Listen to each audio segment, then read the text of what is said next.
My son's teacher asked, "Why does your child know a language that was declared extinct by the CIA in 1987? Mrs. Pemberton stood in the doorway of her classroom holding a tablet showing a video of my 7-year-old son speaking words I didn't recognize. The afternoon sun cut through the windows behind her, making her gray hair look almost white. I'd come for a routine parent-teacher conference expecting to discuss Oliver's math grades, or his tendency to daydream during reading time. Instead, she was playing me footage of my son speaking fluently in what sounded like a mix of clicks, tonal shifts, and guttural sounds that seemed impossible for a child's mouth to produce. "I don't understand," I said, watching Oliver on the screen. He was sitting at his desk during free time, whispering to himself while drawing. The sounds coming from his mouth were deliberate and structured. This wasn't nonsense. This was language. Mrs. Pemberton's hand was shaking slightly as she held the tablet. "I have a doctorate in linguistics. I spent 6 years studying endangered languages before I became a teacher. What your son is speaking is Koresh. It's a language from a small ethnic group in the Caucasus region that was documented by Soviet linguists in the 1970s. By 1987, the CIA's Cultural Preservation Database declared it extinct. The last known speaker died in 1986. There are maybe 3 people in the world who could even recognize what I'm hearing, and I'm one of them." The hallway suddenly felt too narrow.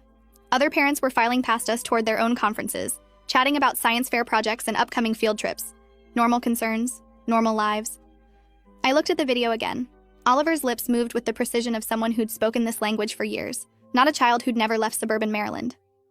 Maybe he heard it somewhere? A documentary or a video game? Mrs. Pemberton shook her head. "Mrs. Reeves, there are no documentaries. There are no recordings available to the public. The only existing documentation of Koresh is locked in classified archives. The Soviet linguists who studied it were all killed during the conflicts in the 1990s. Their research was seized by intelligence agencies and buried. When I say extinct, I mean systematically erased. The people who spoke it were ethnically cleansed. The villages were burned. The CIA declared it extinct not because the last speaker died naturally, but because they wanted the world to forget it ever existed." I felt my purse slip from my shoulder and caught it reflexively. Why would the CIA want to erase a language? She glanced down the hallway before answering, her voice dropping to barely above a whisper. "Because the Koresh people witnessed something during the Soviet collapse that powerful interests didn't want documented. Their oral histories contained information about weapons programs, mass graves, and war crimes that would have implicated both US and Russian officials. Erasing the language meant erasing the testimony. No speakers, no witnesses, no accountability." My throat felt tight. "You're saying my 7-year-old son somehow knows a language that was deliberately destroyed by intelligence agencies? That's impossible." Mrs. Pemberton pulled up another video, this one from 3 days ago.